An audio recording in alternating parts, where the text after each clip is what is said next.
ಹೆಂಡತಿ ಆಸ್ಪತ್ರೆಯಲ್ಲಿ ಸಾವು ಬದುಕಿನ ಮಧ್ಯೆ ಹೋರಾಡ್ತಾ ಇದ್ದಾಳೆ.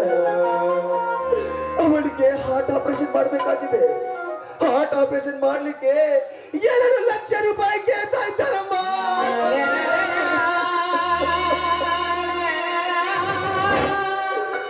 ಮನೆಯಲ್ಲಿ ನೋಡಿದರೆ ಬಿಳಿಗಾಸಿಗೂ ಗತಿ ಇಲ್ಲ. ಅಷ್ಟೊಂದು ಹಣ ಎಲ್ಲಿಂದ ತರಲಿದ್ದಾರೆ?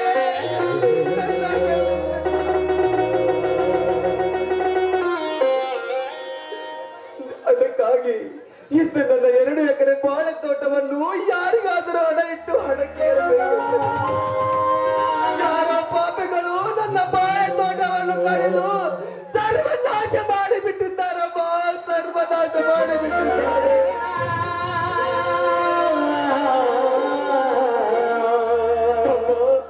ಯಾರಾದರೂ ನಿಮಗೆಲ್ಲ ಕೈ ಮುಗಿದು ಕೇಳಿಕೊಳ್ತೇನೆ, ಯಾರಾದರೂ ನನಗೆ ಹಣದ ಸಹಾಯ ಮಾಡಿ ಪುಣ್ಯ ಕಟ್ಕೊಂಡ್ರಪ್ಪ.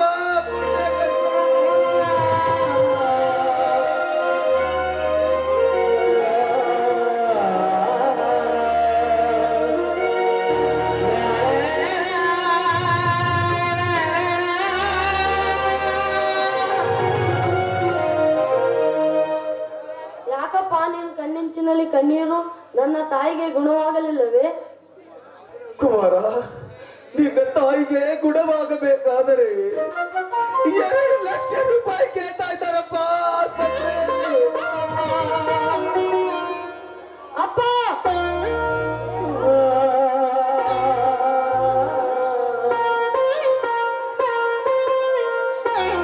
ಹೇಗಾದರೂ ಮಾಡಿ ನನ್ನ ತಾಯಿಯನ್ನು ಕಾಪಾಡ್ಕೊಳಪ್ಪ.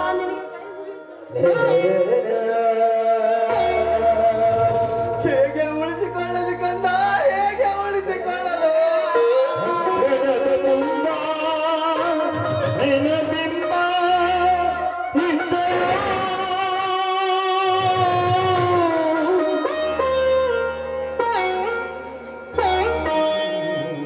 ಇದೇ ನೀನು ಅಣ್ಣ, ನಿನ್ನ ಕಣ್ಣಲ್ಲಿ ನೀರು ಯಾಕೆ? ನನ್ನ ಅತ್ತಿಗೆ ಇನ್ನು ಗುಣವಾಗಿಲ್ಲವೇ? ನಿನ್ನತ್ತಿಗೆ ಗುಣವಾಗಬೇಕಾದರೆ ಆಸ್ಪತ್ರೆಯಲ್ಲಿ 2 ಲಕ್ಷ ರೂಪಾಯಿ ಕೇಳ್ತಾ ಇದ್ದಾರಪ್ಪ. ಅದಕ್ಕಾಗಿ ನಮ್ಮ ಬಾಳೆ ತೋಟವನ್ನು ಅಡಿಬಿಟ್ಟು ಹಣ ಕೇಳಬೇಕೆಂದರೆ ಯಾರೋ ಪಾಪಿಗಳು ನಮ್ಮ ಬಾಳೆ ತೋಟನ ಕತ್ತರಿಸಿ ಸರ್ವನಾಶ ಮಾಡಿಬಿಟ್ಟಿದ್ದಾರೆ. ಅಪ್ಪ, ನಮ್ಮ ಬಾಳೆ ತೋಟವನ್ನು ಸರ್ವನಾಶ ಮಾಡಿದವರು ಬೇರೆ ಯಾರು ಅಲ್ಲ, ಈ ಊರಿನ ಭಂಡ ಗೌಡ. ಹೌದು ಅಣ್ಣ, ನಮ್ಮ ಬಾಳೆ ತೋಟವನ್ನು ಹಾಳು ಮಾಡಿದಕ್ಕೆ ಆ ಗೌಡನ ಮನೆ ನುಗ್ಗಿ 1 ಲಕ್ಷ ಹಣ ತಂದಿದ್ದೇವೆ. ಏನು 1 ಲಕ್ಷ ಹಣ ಪರಿಹಾರ ದರವಾಗಿ ಕೊಟ್ಟಿದ್ದಾರ? ಒಳ್ಳೇದಾಯ್ತು ತಮ್ಮ, ಒಳ್ಳೇದಾಯ್ತು. ಈಗಲೇ ಹೋಗಿ ಆ ದುಡ್ಡನ್ನು ಆಸ್ಪತ್ರೆಗೆ ಕಟ್ಟಿ ಬರಲು ನಡೆಯಪ್ಪ.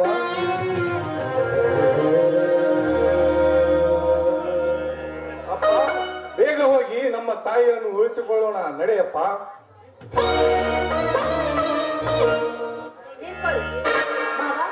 ಯಾರಿವನು? ಇವನು ಬೇರೆ ಯಾರು ಅಲ್ಲವಾ, ನನ್ನ ಗೆಳೆಯನ ಮಗ. ಆಸ್ತಿಗೋಸ್ಕರ ಈ ಊರಿನ ರೌಡಿಗಳು ಇವನ ತಂದೆ ತಾಯಿಯನ್ನು ಕೊಂದು ಬಿಟ್ರು. ಆಗ ಇವನಿಗೆ ಇನ್ನೂ 10 ವರ್ಷ. ಇವನು ಇಲ್ಲೇ ಇದ್ರೆ ಇವನನ್ನು ಕೊಂದು ಬಿಡುತ್ತಾರೆ ಎಂಬ ಭಯದಿಂದ ಬೆಟ್ಟದಲ್ಲಿ ಗುಡಿಸಲು ಕಟ್ಟಿ ಬೆಳೆಸಿ ಜೋಪಾನ ಮಾಡಿದೆ. ಈಗ ಬೆಳೆದು ದೊಡ್ಡವನಾಗಿ ಮನೆಗೆ ಬಂದಿದ್ದಾನಮ್ಮ. ಏನ್ರಿ ಕೈಯಲ್ಲಿ ಬ್ಯಾಗ್ ಹಿಡ್ಕೊಂಡು ಬಂದಿದ್ದೀರಾ? ಅದ್ರಲ್ಲಿ ಏನಿದೆ? ಇದರಲ್ಲಿ 1 ಲಕ್ಷ ಹಣ ಇದೆ ಸರೋಜ. ಆಸ್ಪತ್ರೆಗೆ ಕಟ್ಟಬೇಕಾಗಿದೆ. ನಮ್ಮ ಅತ್ತಿಗೆ ಹಾರ್ಟ್ ಆಪರೇಷನ್ ಇದೆ, ಅದಕ್ಕೆ. ನೋಡಿ, ಆ ಹಣವನ್ನು ನನಗೆ ಕೊಡಿ, ನಾನು ಒಳ್ಳೆ ಮಾಡಿಸ್ಕೊಳ್ತೀನಿ. ಬೇಡ ಸರೋಜ, ಬೇಡ. ನಮ್ಮ ಅತ್ತಿಗೆ ಹಾರ್ಟ್ ಆಪರೇಷನ್ ಇದೆ, ಅದಕ್ಕೆ ಈ ದುಡ್ಡು ಆಸ್ಪತ್ರೆಗೆ ಕಟ್ಟಬೇಕಾಗಿದೆ. ನಮ್ಮ ಅತ್ತಿಗೆ ಗುಣವಾಗಿ ಬಂದ ಮೇಲೆ ನಾನೇ ನಿನಗೆ ಬಂಗಾರದ ಒಡವೆ ಮಾಡಿಸಿ ಕೊಡುತ್ತೇನೆ. ಹೌದು ಸರೋಜ, ನನ್ನ ತಮ್ಮ ಹೇಳೋ ಮಾತು ನಿಜವಿದೆ. ನಾನೇ ಮುಂದೆ ನಿಂತು ನಮ್ಮ ಮುಂದಿನ ಪೀಕಿನಲ್ಲಿ ನಿನಗೆ ಒಡವೆ ಮಾಡಿಸಿಕೊಡುತ್ತೇನಮ್ಮ. ಮಾವ, ಸಾಕು ನಿಲ್ಸಿ ನಿಮ್ಮ ಮಾತನ್ನು. ಬೇಕಾಗಿದ್ದು ಆ ಹಣ.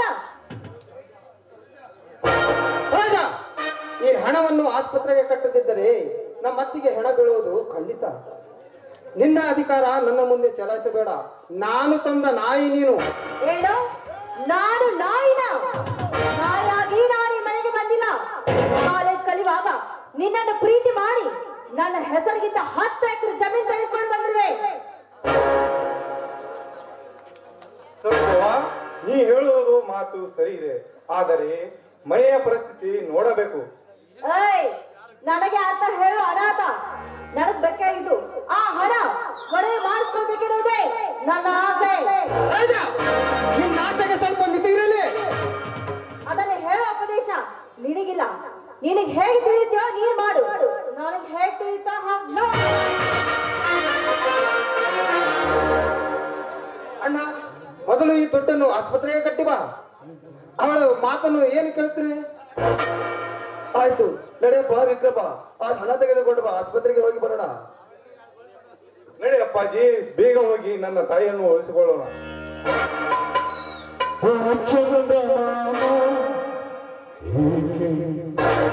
ಅಪ್ಪಾರ ಅಪ್ಪಾರ ಅವ್ವಾರ ಕೇಳಿ ಅಷ್ಟ ತಿಳ್ಕೋದಾರಂತೆ ಅಪ್ಪಾರ. ತೀರಿಕೊಂಡಳೆ ಕಾವೇರಿ, ಕಾವೇರಿ!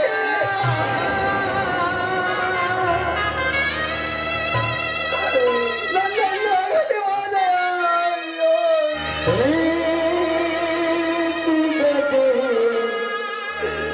ಕಾವೇರಿ, ನೀನೇ ಇಲ್ಲದ ಮೇಲೆ ನಾನು ಖಂಡಿತ ಬದುಕೋದಿಲ್ಲ.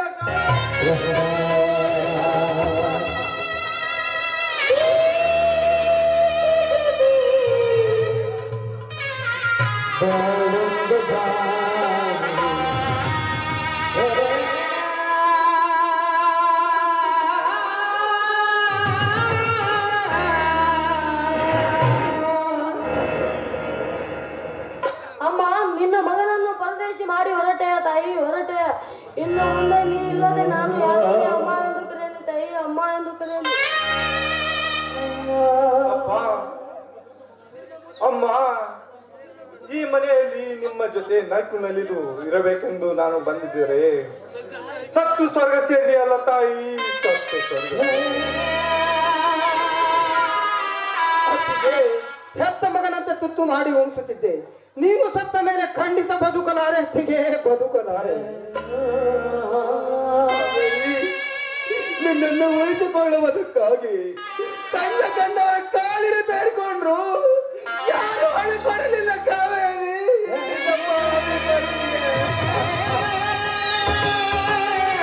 ನನ್ನನ್ನು ಕ್ಷಮಿಸಿಬಿಡು ಕಾವೇರಿ.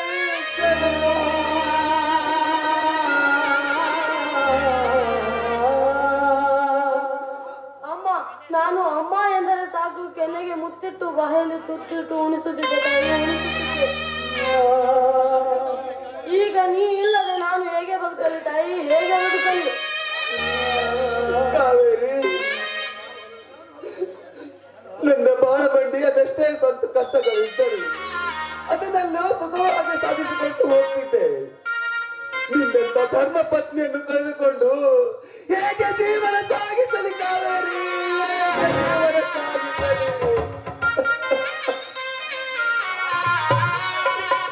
ಅಣ್ಣ, ದೇವರಂತ ಹತ್ಯೆಗೆ ಸತ್ತ ಮೇಲೆ ಹೇಗೆ ಜೀವನ ಸಾಗಿಸುವುದಣ್ಣ ಈ ಮನೆಯಲ್ಲಿ?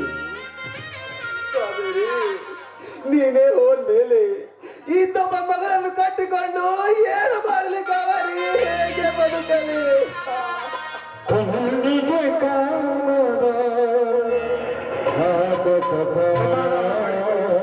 ಸಮಾಧಾನ ಮಾಡಿಕೊಳ್ಳಿ. ಆ ಸತ್ತ ಶವವನ್ನು ಅಂತ್ಯ ಸಂಸ್ಕಾರ ಮಾಡೋಣ ಬನ್ನಿ.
You are under arrest.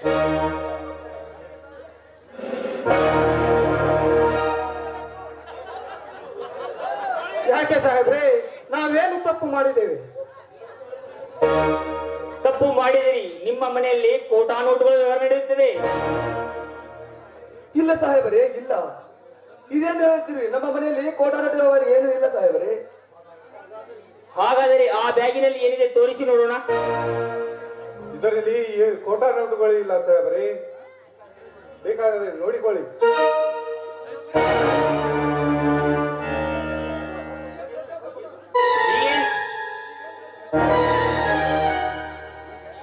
ಈಗೇನು ಹೇಳಿದ್ವಿ ಬದ್ಮಾಶ್? ಇದರಲ್ಲಿ ಕೋಟಾ ನೋಟುಗಳಿವೆ.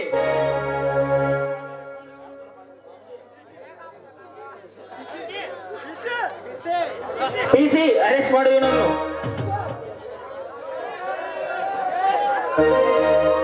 ಅರೆಸ್ಟ್ ಮಾಡಬೇಡಿ ಸಾಹೇಬರೇ, ಅರೆಸ್ಟ್ ಮಾಡಬೇಡಿ. ನಿಮಗೆ ಕಾಲಿಗೆ ಬಿದ್ದು ಬೇಡಿಕೊಳ್ಳುತ್ತೇನೆ. ಈ ಹಣ ಕೊಟ್ಟಿದ್ದು ಈ ಊರ ನಂಜೇಗೌಡ.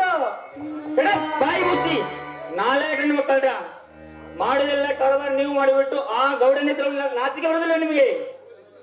ಪಿಸಿ ಅರೆಸ್ಟ್ ಮಾಡಿ ಅವನನ್ನು.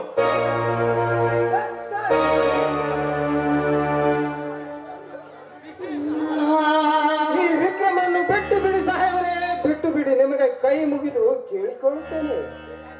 ಬೇಕಾದರೆ ನನ್ನನ್ನು ಅರೆಸ್ಟ್ ಮಾಡಿ ಸಾಹೇಬ್ರೆ, ನನ್ನನ್ನು ಅರೆಸ್ಟ್ ಮಾಡಿ. ಹಾಗೆಲ್ಲ ಅವನನ್ನು ಅರೆಸ್ಟ್ ಮಾಡೋಕೆ ಬರೋದಿಲ್ಲ. ಅವನು ರಿಟರ್ನ್ ಆಗಿ ಸಿಕ್ಕಿಕೊಂಡಿದ್ದಾನೆ, ಅದಕ್ಕಾಗಿ ಅವನನ್ನು ಅರೆಸ್ಟ್ ಮಾಡಲು ಬರುತ್ತದೆ. ನನ್ನ ತಾಯಿ ಆಸ್ಪತ್ರೆಯಲ್ಲಿ ತೀರಿಕೊಂಡಿದ್ದಾಳೆ. ಅವಳ ಅಂತ್ಯ ಸಂಸ್ಕಾರ ಮಾಡುವವರೆಗೆ ಬಿಟ್ಟು ಬಿಡಿ ಸರ್ ನನ್ನನ್ನು. ಹಾಗೆ ಬಿಡಲಿ ಬರುವುದಿಲ್ಲ. ಪಿಸಿ ಕರೆಕೊಂಡು ನಡಿ ಸ್ಟೇಷನ್ಗೆ. ಅಮ್ಮ, ನಿನ್ನ ಮನೆ ಅನ್ನ ತಿಂದು ಇಲ್ಲಿ ದೊಡ್ಡವನಾಗಿದ್ದೆ, ಆದರೆ ನಿನ್ನ ಅಂತ್ಯ ಸಂಸ್ಕಾರ ಕೂಡ ಮಾಡಲಿಲ್ಲ. ನಾನು ಎಂತ ಪಾಪಿ. ಕಣ್ಣಿಗೆ ಕಾಣದ ನಾಗರ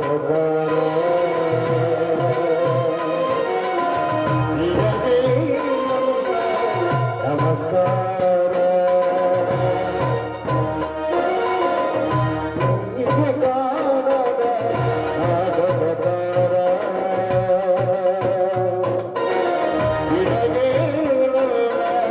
ನಮಸ್ಕಾರ.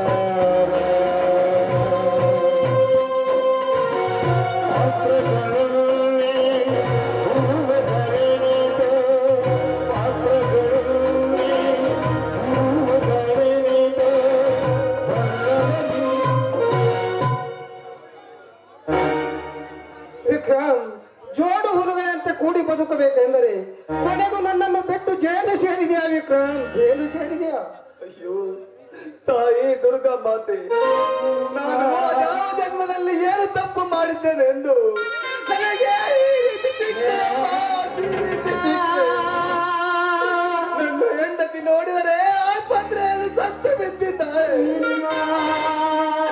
ಇಲ್ಲಿ ನೋಡಿದರೆ ವಿಕ್ರಮನನ್ನು ಜೈಲಿಗೆ ಕರೆದುಕೊಂಡು ಹೋದರು. ಇದನ್ನೆಲ್ಲ ನೋಡಿಕೊಂಡು ಹೇಗೆ ಸಹಿಸಿಕೊಳ್ಳಲಿದ್ದಾರೆ?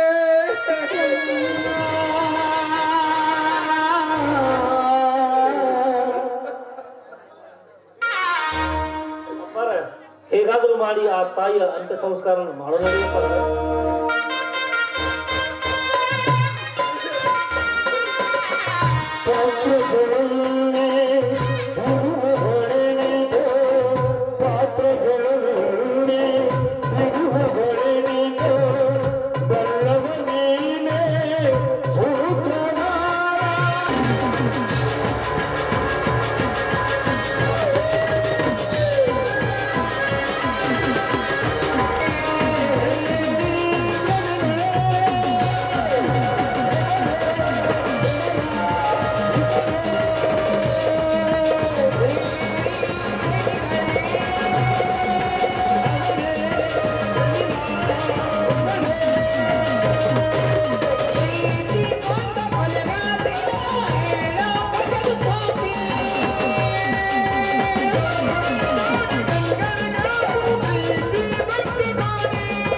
ಸತ್ಯವನ್ನು ನಾವು ತಿಳಿದುಕೊಂಡರೆ ಆ ಗಜೇಂದ್ರ ಖೈದಿಯಾಗಿ ಬಿಟ್ಟ.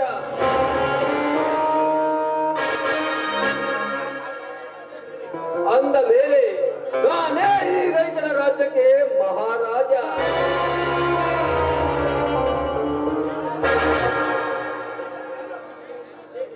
ಲೇ ಗಜ, ನಿನ್ನ ಮನೆಯಿಂದ ಬಾನತ್ತರಕ್ಕೆ ಹಾರುವ ಬಣ್ಣ ಬಣ್ಣದ ಹಕ್ಕಿಗಳಿಗೆ ಕುಕ್ಕಿ ತಿನ್ನುವ ಕಾಳಿನ ಆಸೆ ತೋರಿಸಿ ಆ ಹಕ್ಕಿಗಳ ನನ್ನ ಕಾಮದ ಮನೆ ಬೀಸಿ ಅದರ ರೆಕ್ಕೆ ಕತ್ತರಿಸಿ ನನ್ನ ಪ್ರೇಮ ಪಂದ್ಯದಲ್ಲಿ ಇಟ್ಟುಕೊಳ್ಳದಿದ್ದರೆ ನನ್ನ ಹೆಸರು ನಂಜೇಗೌಡನೇ ಅಲ್ಲ.